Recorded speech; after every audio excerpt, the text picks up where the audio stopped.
মহিষাদলের ঐতিহ্যমণ্ডিত ২৫০ বছরের এই রথ প্রাকৃতিক বিপর্যয়ে বৃষ্টি হওয়ার ফলে এই মুহূর্তে সেখানে ভিড় কিছুটা কম হলেও কিন্তু এই রথকে কেন্দ্র করে কার্যত রয়েছে ছত্রে ছত্রে ইতিহাস।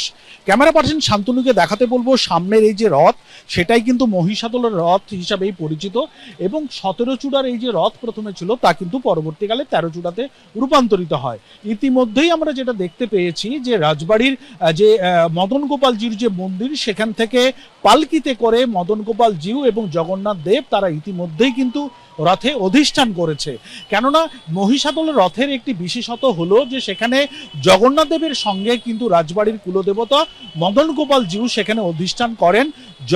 বলরাম এবং সুভদ্রা তারা কিন্তু মন্দিরেই থাকেন এবং প্রথা অনুযায়ী রাজপরিবারের সদস্য বিকেল ৩টের সময় এই রথের রশিদে টান দেবেন এবং তারপরে ভক্ত সমাগম যারা থাকবেন তারাই কিন্তু মন্দিরের রথটাকে টেনে নিয়ে গিয়ে গুন্টিচা বাটি পর্যন্ত যাবেন এবং এই রথকে কেন্দ্র করে কিন্তু শুধুমাত্র মহিষাদল বা পূর্ব মেদিনীপুর এলাকা নয়, বিভিন্ন জায়গা থেকে পাশাপাশি অন্যান্য জেলা থেকেও মানুষের সমাগম হয় কিন্তু কার্যত চোখে পড়ার মতো।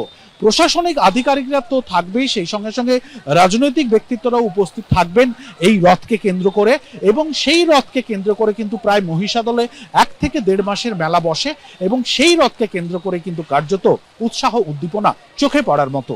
মহিষাদল থেকে ক্যামেরায় শান্তনু দত্ত ও রঞ্জন মেটার সঙ্গে বিটন চক্রবর্তী, এবিপি আনন্দ, পূর্ব মেদিনীপুর।